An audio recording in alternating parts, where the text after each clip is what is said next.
اعوذ باللہ من الشیطان الرجیم، بسم اللہ الرحمن الرحیم۔ السلام علیکم ناظرین، تمام سننے والوں کو، تمام دوست احباب کو دل کی عطا گہرائیوں سے خوش آمدید کہتے ہیں آپ کے اپنے چینل دا مسلم ٹیچر میں۔ آج ہم بات کرنے والے ہیں بدھ مت کے روحانی پیشوا گوتم بدھ کے بارے میں۔ گوتم بدھ کون تھا اور کیا یہ ایک نبی تھا یا یہ کوئی ایسا پیشوا تھا جس کو واقعتاً تاریخ میں بہت زیادہ حیثیت اس بنا پر حاصل ہے کہ اس نے ایک نیا مذہب انٹروڈیوس کروایا، یا یہ واقعتاً خدا کے قریب والا کوئی انسان تھا، یا یہ کیا حقیقت میں حقیقت کو تلاش کر چکا تھا۔ ان تمام باتوں پر آج گفتگو کریں گے، لیکن اگر آپ نے ابھی تک ہمارے چینل دا مسلم ٹیچر کو سبسکرائب نہیں کیا تو ابھی نیچے دی گئی لنک بار میں موجود سبسکرپشن کے بٹن کو دبا کر چینل کو سبسکرائب کر لیجئے اور بیل آئیکن دبا کر آنے والی ویڈیوز کی اپڈیٹس کو آن کر لیجئے۔ اسی طریقے سے درود پاک کی برکت سے ہونے والی دعا میں اپنا نام شامل کروانے کے لیے نیچے دیے گئے کمنٹ سیکشن میں اپنا نام بھی تحریر کر دیجئے۔ ناظرین، بدھ مت کے پیروکاروں کے مطابق گوتم بدھ کا اصل نام شہزادہ صدارت تھا۔ وہ بدھ مت کا بانی ہے جو دنیا کے چند بڑے مذاہب میں سے ایک ہے۔ صدارت کپل وستو کے راجا کا بیٹا تھا جو نیپال کی سرحدوں کے نزدیک شمالی ہندوستان کا ایک شہر ہے۔ صدارت، جس کی ذات گوتم اور قبیلہ شاکیہ تھا، نیپال کی موجودہ سرحدوں کے بیچ لمبائی کے مقام پر 563 قبل مسیح میں پیدا ہوا۔ 16 برس کی عمر میں اس کی شادی اس کی ہم عمر ذات اس کے ساتھ ہوئی۔ شاہی محل میں پرتعیش ماحول میں اس کی پرورش ہوئی، تاہم وہ خود اس ماحول کا خوگر نہیں ہوا۔ وہ بے کل رہتا تھا۔ اس نے مشاہدہ کیا کہ بیشتر انسان غریب ہیں اور اس محرومی کے سبب مسلسل ابتلاؤں میں گھرے رہتے ہیں۔ ناظرین، اس نے جب اس چیز کے بارے میں سوچا تو اہل ثروت جو ہیں اس نے دیکھا کہ وہ بھی اکثر مایوس اور ناخوش رہتے ہیں۔ ہر شخص جو ہے وہ اکثر بیماری کا شکار ہوتا اور آخرکار مر جاتا ہے۔ قدرتی طور پر صدارت نے غور کیا کہ کوئی ایسی کیفیت بھی ہے جو ان تمام عارضی مسرتوں سے، جو بالآخر موت اور بیماری سے پامال ہو جاتے ہیں، مورا ہوتی ہے۔ 29 برس کی عمر میں جب اس کے بچے کی پیدائش ہوئی تو گوتم بدھ نے فیصلہ کیا کہ وہ اپنی موجودہ زندگی سے کنارہ کشی اختیار کر لے گا اور خود کو سچ کی تلاش کے لیے وقف کر دے گا۔ وہ محل سے روانہ ہو گیا۔ اس نے اپنی بیوی، اپنے نومولود بچے اور تمام دنیاوی آسائشات کو ترک کر دیا۔ وہ ایک مفلس جوگی بن گیا۔ کچھ عرصے بعد اس نے اس دور کے مشہور یوگی علماء سے حصول علم کیا، ان کے افکار کی مکمل آگاہی حاصل کی اور اس کے بعد اس نے غیر اطمینان بخش مسائل کے اپنے حل وضع کیے۔ یہ خیال عام ہے کہ انتہا درجے کا ذہن سچ کے راستے کو ہموار کر دیتا ہے۔ ناظرین، گوتم نے خود کو بھی ایک سنیاسی بننے کی کوشش کی۔ کئی سال وہ مسلسل فاقہ کشی اور خود اذیتی کے مراحل سے گزرتا رہا۔ پایان کار اسے ادراک ہوا کہ جسم کو اذیت دینے سے ذہن میں ابہام پیدا ہوتا ہے، اسی لیے یہ ریاضت اسے سچ کی قربت نہ دے سکی۔ چنانچہ اس نے پھر سے باقاعدہ خوراک لینی شروع کی اور فاقہ کشی کو ترک کر دیا۔ خلوت میں اس نے انسانی موجودگی کے مسائل پر استغراق کیا۔ آخر ایک شام جب وہ ایک عظیم الجثہ انجیر کے درخت تلے بیٹھا تھا، اسے اس چیستان کے سبھی ٹکڑے باہم یکجا ہوتے محسوس ہوئے۔ صدارت نے تمام رات تفکر میں بتائی۔ صبح ہوئی تو اسے منکشف ہوا۔ اس نے تمام مسائل کا حل پا لیا ہے اور اس نے یہ بھی دیکھا کہ اب وہ گوتم سے بدھ بن گیا ہے، جس کے معنی اہل بصیرت کے ہوتے ہیں۔ تب اس کی عمر 35 برس تھی۔ زندگی کے 45 برس اس نے شمالی ہندوستان میں سفر کرنے میں گزارے۔ وہ ان لوگوں کے سامنے اپنے خیالات کا پرچار کرتا جو اسے سننے آتے تھے۔ 483 قبل مسیح میں اپنی وفات کے سال تک وہ اپنے ہزاروں پیروکار بنا چکا تھا، ہر چند کہ اس کے افکار تب لکھے نہیں گئے تھے۔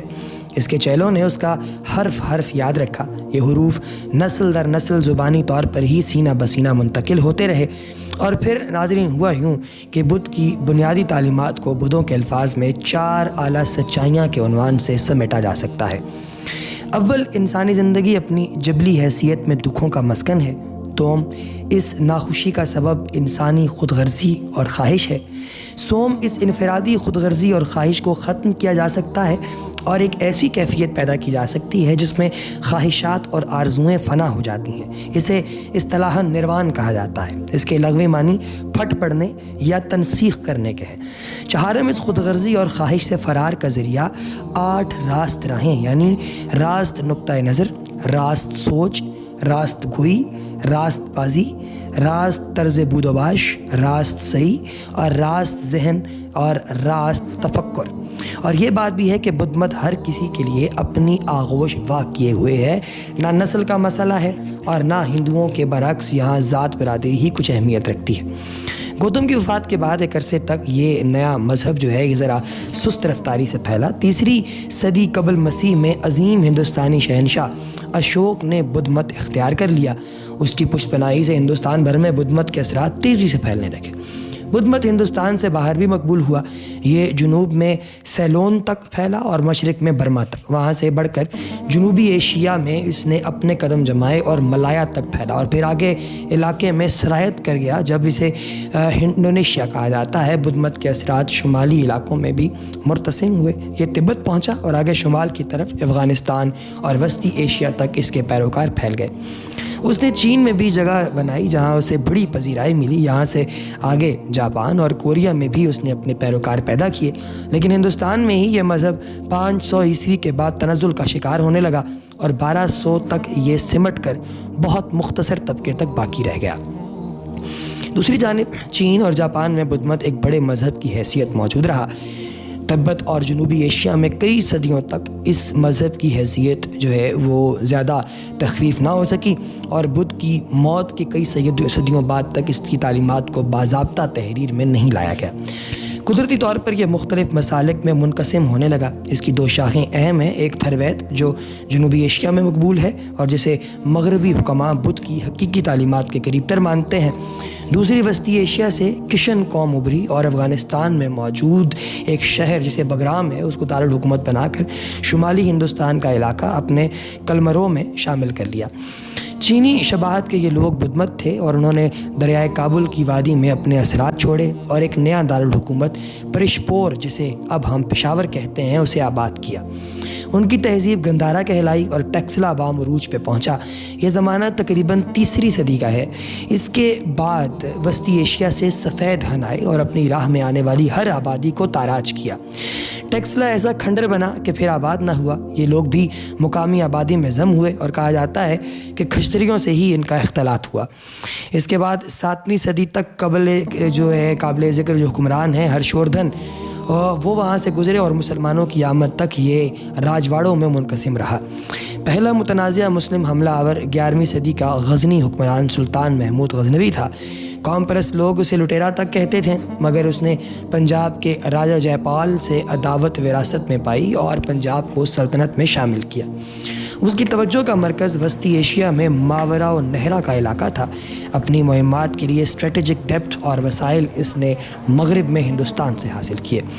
اگر وہ معتصب ہوتا یا متعصب ہوتا وہ شخص، تو وہ اکثر یوں کرتا کہ اپنے علاقے کے جو لوگ ہیں ان کے ساتھ وہ زیادہ ان کے ساتھ قربت اختیار کرتا، اور باہر کے جو لوگ ہیں اس کے ساتھ ساتھ اگر وہ متعصب ہوتا تو وہ غزنی میں ہندو محلہ اور ہندو کاریگر نہ آباد ہونے دیتا۔ اس کے 2 کمانڈر سنائی اور ہزاری رائے جو مغرب کی فوجی مہمات میں اس کے ہمرکاب رہے، ہندو تھے۔ اس سے قبل مسلمانوں کے اثرات عربوں کی فتح سندھ تک محدود تھے، کیونکہ دیبل یمن سے ملاقہ تک کا جو تمام تجارتی راستہ ہے اس کو وہ محفوظ بنانا چاہتے تھے۔ اگر یہ سیاسی کے بجائے مذہبی جنگ ہوتی تو جنوبی ہند میں مالابار میں عربوں کی بستیاں قائم نہ رہتیں۔ دیبل یمن سے ملا تک کے راستوں کو محفوظ بنا لیا گیا۔ غوری عہد میں شمالی ہندوستان پہ ترک مسلمانوں کا قبضہ ہوا۔ راجپوت راجستھان میں سکڑنے لگے، مگر سلاطین دہلی کا ان سے ایک سمجھوتا بھی رہا اور تبدیلی مذہب کو فروغ نہ دیا گیا، بلکہ بلبن کے دور میں مسلمان ہو جانے والی نچلی ذات کے ہندوؤں کا دربار میں داخلہ بھی ممنوع قرار پایا۔ علاؤدین خلجی، جسے قوم پرست اور متعصب ہندو لٹیرا کہتے ہیں، اس نے مقامی نو مسلموں کی بغاوت کو کچلا اور ہندوستان پہ منگولوں کے 7 حملے جو ہیں ان کو پسپا کر دیا۔ تغلق، سادات اور لودھی حکمران بھی اس طرز کے حکمران تھے۔ 1526 عیسوی کے بعد بابر، جو چغتائی ترک تھا جس کی تزک بابری بھی ترک زبان میں تحریر ہے، ہندوستان میں عظیم مغلیہ سلطنت کا بانی بنا۔ اس کے بیٹے ہمایوں نے ایک ذہین افغان جس کی پیدائش پنجاب میں ہوئی، اس کے ہاتھوں تخت کھو دیا۔ اشوک کے بعد ہندوستان کو اگر اچھا حکمران ملا ہے تو وہ شیر شاہ تھا، جس نے ہندوستان کو اتنے اچھے طریقے سے چلایا کہ دھرتی کا بیٹا کہلایا۔ اس کو دھرتی کا بیٹا کہلانے کا حق بھی حاصل تھا۔ اس نے 5 سالہ دور میں ہندوستان کو لوکل سیلف رول کا تصور دیا۔ پورے شمالی ہند کو 47 سرکاروں، ضلعوں اور 1,13,000 پرگنوں میں تقسیم کر کے مربوط انتظامی ڈھانچہ دیا اور سنار گاؤں ڈھاکہ سے ملتان تک سڑک کی تعمیر کی، جسے آج پاکستان میں گرینڈ ٹرنک روڈ یعنی جی ٹی روڈ کہا جاتا ہے، مگر ہندوستان میں یہ آج بھی شیر شاہی روڈ ہی کہلاتی ہے۔ جاگیروں کا خاتمہ کیا اور زراعت میں اصلاحات کی، کسانوں کو ریاست کی جانب سے مالکانہ حقوق کی سندوں کا اجرا کیا جسے پٹا کہا جاتا ہے، مگر اکبر کی محبت میں متحدہ قومیت کے فلسفے کے حمایتیوں نے اس سن آف سوئل کو فراموش کیا۔ اکبر کی کامیابی کا راز شیر شاہ کا انتظامی پس منظر تھا۔ اکبر نے شیر شاہ کے برخلاف دوبارہ جاگیروں کا اجرا کیا۔ منصبداری کے نظام کی اس بحالی نے بعد میں مضبوط مغلیہ سلطنت کی جان لے لی اور پھر طوائف الملوکی پھیلی۔ اکبر کی ذہانت تھی کہ وہ باپ کی طرح ہندوستان کھونا نہیں چاہتا تھا۔ افغان مسلمانوں کی ملٹری کلاس تھے جبکہ ہندوؤں میں راجپوت۔ اسی طریقے سے مغلوں نے اقتدار افغانوں سے چھینا تھا، لہٰذا اکبر نے راجپوتوں کو افغانوں کا متبادل پایا، ان سے رشتہ داریاں بھی کیں اور ان کی توقیر بھی مرزا راجہ کے خطابات سے کی۔ اس کی لبرل پالیسی کی بدولت 1.5 جو صدی ہے اس تک راجپوتوں نے مغل سلطنت کے لیے اپنا لہو دیا، مگر چتوڑ کے مہاراجہ ادے سنگھ اور اس کے بیٹے رانا پرتاپ نے کبھی سر نہ جھکایا۔ اور مزے کی بات یہ ہے کہ اکبر اور پرتاپ دونوں لبرل قوم پرستی کے نمائندوں کے ہیرو ہیں۔ پھر متنازع ترین شخصیت اورنگزیب کی ہے۔ وہ 1682 میں جزیہ نافذ کرتا تھا اور طعن و تشنیع کا نشانہ بنا، مگر پنڈت نہرو تک اعتراف کرتے ہیں کہ اس کی ذاتی قابلیت نے ہی زوال پذیر مغل سلطنت کو سہارا دیا اور اس کا ذاتی کردار بہترین تھا، مگر اس کے طرز عمل کو بھی مذہبی نہیں کہا جا سکتا۔ اس نے بھی راجہ جسونت سنگھ جیسے راجپوتوں کو کمانڈر رکھا۔ اگر ہندو باغیوں کا نشانہ جو ہے اس کو نہ بخشا جاتا تو جنوب کی مسلم ریاستیں بھی اس کے ہاتھوں انجام کو پہنچ چکی ہوتی۔ اس سے قبل جنوب کبھی شمال کا حصہ نہیں رہا تھا، مگر اورنگزیب نے تاریخ کی سب سے وسیع ہندوستانی سلطنت کی بنیاد رکھی۔ اسی طرح سلطان ٹیپو بھی 1920 تک جب اس کے ایک ہندو مندر کی امداد کے خطوط منظر عام پہ آئے، ایک متعصب حکمران کے طور پر لبرلز کے لیے ہدف تنقید تھا۔ شاخ ماہیانہ کہلاتی ہے اور جس کے پیروکار جو ہیں وہ تبت، چین اور شمالی ایشیا میں بکثرت ہیں۔ اسی طریقے سے ناظرین اگر آپ کو بدھ مت کے بارے میں ہم بتاتے چلیں تو بدھ مت بنیادی طور پہ ایک مذہب اور ایک فلسفہ ہے جو مختلف روایات، عقائد اور طرز عمل کو محیط کیا ہوا ہے، جس کی زیادہ تر تعلیمات کی بنیاد صدارت گوتم کی طرف سے منسوب ہے۔ عام طور پر بدھ جو ہے وہ سنسکرت میں ایک جاگت کے نام سے بھی جانا جاتا ہے۔ دنیا کے بڑے مذاہب میں سے ایک مذہب جو ہے وہ بدھ مت بھی ہے۔ بدھا کچھ 4 سے 5ویں صدی قبل مسیح کے درمیان میں شمال مشرق کی برصغیر میں رہتے تھے، جیسا کہ ہم نے آپ کو بتایا، اور وہ تعلیمات دیتے تھے۔ انہیں بدھ مت کے لوگ ایک جاگت یا روشن خیال ٹیچر کے نام سے مانتے ہیں۔ انہوں نے حیات احساسی کو مشکلات سے نجات حاصل کرنا اور نروان کو حاصل کرنا اور تکلیف اور دوسرے جنموں کی مشکلات سے بچنا سکھایا تھا۔ ناظرین اسی طریقے سے اگر ہم نروان کے بارے میں تھوڑا سا آپ کو بتاتے چلیں تو چیلوں کے چلے جانے کے بعد گوتم سخت ہیجان میں مبتلا ہو گئے تھے۔ آخر وہ بدھ کیا میں جو اس وقت غیر آباد علاقہ تھا وہاں ایک درخت کے نیچے بیٹھ گئے تھے۔ اس واقعے کے بعد انہوں نے تہیہ کر لیا تھا کہ جب تک ان پر حقائق ظاہر نہ ہوں وہ یہاں سے اٹھیں گے نہیں۔ تو گوتم بدھ کے زمانے میں لکھنے پڑھنے کا رواج بہت کم تھا، اس لیے ایک عرصے تک ان کی تعلیمات زبانی منتقل ہوتی رہیں۔ تقریباً 300 سال کے بعد 252 کاف میم میں اشوک کے عہد میں پہلی مرتبہ انہیں ضبط تحریر میں لانے کی کوشش کی گئی۔ یہ کتابیں تریپٹیکا یعنی کہ 3 ٹوکریوں کے نام سے منسوب ہیں، مگر حقیقت میں یہ 3 سے زائد ہیں، یعنی ہر کتاب کئی کتابوں پر مشتمل ہے۔ یہ اشوک کے عہد میں بہار کی زبان پالی میں قلم بند کی گئی تھیں، مگر اصل جلدیں بہت جلد ناپید ہو گئیں۔ ان کی نقل مہنند لنکا لے گیا تھا، وہاں ان کا ترجمہ سنگھالی زبان میں ہوا۔ وہ نقل بھی اس طرح معدوم ہو گئی، وہ اسی کی طرح سے معدوم ہو گئی، مگر سنگھالی زبان کا ترجمہ ابھی تک رہے گا، جسے 341 عیسوی میں ایک گیا کے راہب گھوشوا نے اصلی تسلیم کرتے ہوئے اس کا پالی میں ترجمہ کیا۔ پاک و ہند میں اب یہی تریپٹک سے مستند اور قدیم سمجھی جاتی ہے۔ حافظے کی کمزوری اور ترجمے کے ہیر پھیر کے بعد گوتم کی تعلیمات کہاں تک پہنچی ہیں یہ بتانا مشکل ہے۔ بدھ مذہب کی کتابیں دیکھنے سے پتہ چلتا ہے کہ وہ ایک بانی مذہب کی طرح نہیں بلکہ ایک مسلح یا فلسفی کی حیثیت سے اپنی تعلیمات کا سارا زور اخلاق و اعمال پر جو ہے وہ صرف کرتا تھا، اور بنیادی جو عقائد ہیں ان کو نظر انداز کر دیا گیا ہے جن پر ایک مذہب کی تعمیر ہوتی ہے۔ گوتم نے نہ تو خدا کی وجود پر کوئی بات جو ہے وہ صاف صاف کہی تھی، نہ ہی کائنات کی تخلیق کے اسباب پر روشنی ڈالی، اور نہ ہی روح کی وضاحت کی، بلکہ اسے مادہ کا جز کہے اور یہ کہہ کر وہ خاموش ہو گیا۔ اس نے کہا کہ یہ مادہ کا جز ہے۔ جنت و جہنم، حشر و نشر اور آخرت و قیامت کے مسائل کو انہوں نے پس پش ڈال دیا ہے، اور آرواگونا کے ہندو عقیدے کو اہمیت دے کر راہ فرار اختیار کرنے کی کوشش کی ہے۔ اس کا کہنا ہے کہ عالم کی چیزیں اسباب کے تحت وجود میں آتی ہیں اور ہر لمحہ غیر محسوس طریقے سے بدلتی رہتی ہیں اور انہی اسباب کے تحت فنا ہوتی ہیں۔ گویا پوری کائنات میکانیکی طور پر وجود میں آئی ہے اور اسی طور پر چل رہی ہے، اور اس میں کوئی شعور اور ارادہ کار فرما نہیں ہے۔ گوتم نے ان مسائل کا جو حل اس نے جو دیا تھا، اور جو مسائل کے حل کے لیے جو وضاحت اور تشریح کی تھی، وہ مکمل نہیں تھی، اور وضاحت و تشریح کے بغیر جو ہے وہ اخلاقی کام کی زیادہ تلقین کی گئی اس کے، جس کے ذریعے نروان حاصل کیا جا سکتا ہے۔ علاوہ ازیں گوتم نے والدین، اولاد، استاد و شاگرد، خادم و آقا اور شوہر و بیوی کے فرائض، حقوق اور ذمہ داریاں بتائی ہیں۔ اسی طریقے سے انہوں نے والدین کو حکم دیا ہے کہ وہ بچوں کی تعلیم کی طرف توجہ دیں اور انہیں برائی سے بچائیں، نیز ان کے لیے ترکے کی شکل میں معاش مہیا کریں۔ اولاد کو حکم دیا کہ وہ والدین کی اطاعت اور احترام کریں۔ اسی طرح دوسرے لوگوں کو شفقت، محبت، ہمدردی، احترام، وفاداری، ہنرمندی، مساوات، حسن سلوک، ادب اور تعظیم کی ہدایت کی ہے۔ گویا ایک فلسفی کی موجودات کے اجزائے ترکیبی سے بحث کی ہے، پھر انسان کی خصوصیات اور صفات و روپ پر ایک تفصیلی بحث کی ہے جس سے ایک مذہب کی بنیاد نہیں رکھی جا سکتی۔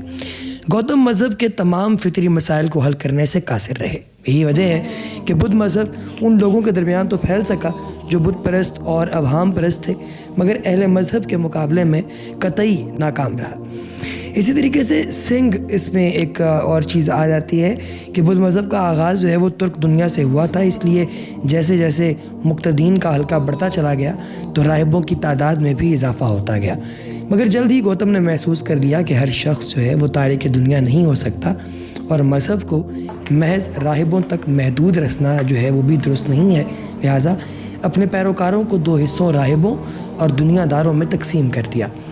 راہبوں کی ایک انجمن بنائی گئی جو سنگھ کے نام سے منسوب ہوئی۔ سنگھ کے ممبروں کو بھکشو کا خطاب دے دیا گیا اور ان کے لیے اہم شرائط اور احکامات جو ہیں وہ وضع کر دیے گئے۔ اوائل میں سنگھ کے تمام ممبر سمجھے جاتے تھے، پھر ان میں عہدیدار ابھرنے لگے اور ان کا صدر جو ہے وہ مذہبی پیشوا بن گیا۔ اسی طرح ناظرین، عام روایات کے مطابق سنگھ کی پہلی مجلس کی موت کے فوراً بعد جو ہے وہ گوتم کی موت کے بعد راج گڑھ میں منعقد ہوئی تھی، اور جو دوسری مجلس ہے وہ 100 سال کے بعد وسالی میں بلائی گئی تھی، اور اس میں نزاعی مسائل زیر بحث آئے، مگر ان دونوں مجالس کے انعقاد کے مستند ذرائع سے تصدیق نہیں ہو سکتی۔ اس لیے 300 سال کے بعد اشوک کے عہد میں جو مجلس بلائی گئی تھی وہی پہلی مجلس سمجھی جاتی تھی۔ اس میں تقریباً 1000 راہبوں نے شرکت کی تھی، اور اس میں اختلافی مسائل کو سلجھانے کی کوشش کی گئی تھی۔ جیسا کہ پہلے ہم نے ذکر کیا ہے کہ گوتم کی تعلیمات کو 3 کتابوں میں جمع کیا گیا، نیز تبلیغ کے لیے دور دراز مبلغ بھیجے گئے۔ سنگھ کی دوسری مجلس کنشک کی سرپرستی میں سری نگر کے قریباً 541 عیسوی میں انعقاد اس کا ہوا، جس میں اختلافات ختم کرنے کی آخری کوشش کی گئی۔ نیز بدھ کی تعلیم پر ایک کتاب بھی لکھی گئی جس کو تانبے پر کندھا کر ایک خاص استوپا میں رکھ دیا گیا۔ بدھ مذہب میں اختلافات گوتم کی زندگی میں ہی پیدا ہو گئے تھے۔ ایک بھنگی کو سنگھ میں داخل کرنے پر اعلیٰ ذات کے ممبروں نے برہمی کا اظہار کیا تھا۔ ذات کے علاوہ اور بہت سے مسائل نزاع کا باعث بن گئے تھے، مگر پھر بھی گوتم کی زندگی میں انہیں ابھرنے کا موقع نہیں ملا، اور گوتم کی موت کے بعد انہوں نے شدت اختیار کر لی اور بہت جلد بدھ کے متبعین 18 گروہوں میں تقسیم ہو گئے۔ اشوک اور کنشک کی سرپرستی میں مجالس منعقد ہوئیں۔ ان میں اختلافات کو دور کرنے کی ہر ممکن کوشش کی گئی، مگر دور نہ ہو سکے۔ بالآخر بدھ مذہب 2 فرقوں میں تقسیم ہو گیا جو ہینیان اور مہیان کے نام سے موسوم ہے۔ اول ذکر جو مرکب لیسر وہیکل اور ثانی ذکر مرکب گریٹر وہیکل جو ہے اس کو بھی یہ 2 اس کی ڈویژنز ہیں۔ ان دونوں فرقوں میں ہر ایک متعدد ذیلی فرقوں میں تقسیم ہے۔ ہنیان فرقہ جزویات کو چھوڑ کر کلیات میں قدیم مذہب پر کاربند ہیں۔ یہ گوتم کی تعلیمات کے مطابق روح اور خدائی کا قائل نہیں ہے، نیز گوتم کو ہادی مانتا ہے۔ مہایان اس کے برعکس گوتم کو ماکوک انسان سمجھتا ہے اور اس کی مورت کو بحیثیت دیوتا پوجا کرتا ہے۔ یہ گوتم کے علاوہ دوسرے دیوتاؤں کا قائل ہے اور ان کی پرستش بھی کرتا ہے۔ اس فرقے کی اشاعت کنشک کے دور میں زور و شور سے ہوئی، اس لیے منگولیا، چین، جاپان اور تبت میں اس کو غلبہ حاصل ہوا، مگر لنکا، برما، سیام اور مشرقی جزائر میں ہنیان نے پابندی سے مقابلہ کیا، لیکن بالآخر اسے وہاں بھی مغلوب کر دیا گیا۔ ناظرین، یہ تھی ایک بڑی مختصر سی تاریخ جو کہ ہم نے آپ کو گوتم بدھ کے بارے میں بتائی، بدھ مت کے بارے میں بتائی۔ اس طرح کی اور انفارمیٹیو ویڈیوز ہمارے چینل دا مسلم ٹیچر پر وقتاً فوقتاً اپلوڈ ہوتی رہتی ہیں۔ ایسی تمام ویڈیوز کی اپڈیٹس کو آن کرنے کے لیے ابھی ہمارے چینل کو سبسکرائب کیجیے، اور سبسکرائب کرنے کے بعد بیل آئیکن کو دبا کر آنے والی ویڈیوز کی اپڈیٹس کو بھی آن کر لیجیے۔ آپ سے انشاءاللہ ملاقات ہوگی اگلی ویڈیو میں، تب تک کے لیے اپنا بہت سا خیال رکھیے گا، اپنے رائے کا اظہار کمنٹ سیکشن میں ضرور کیجیے گا، اپنے لیے اور دوسروں کے لیے خوشی کا باعث بنیے۔ اگلی ویڈیو تک دیجیے اجازت، آپ سب کی سماعتوں کا شکریہ۔ السلام علیکم۔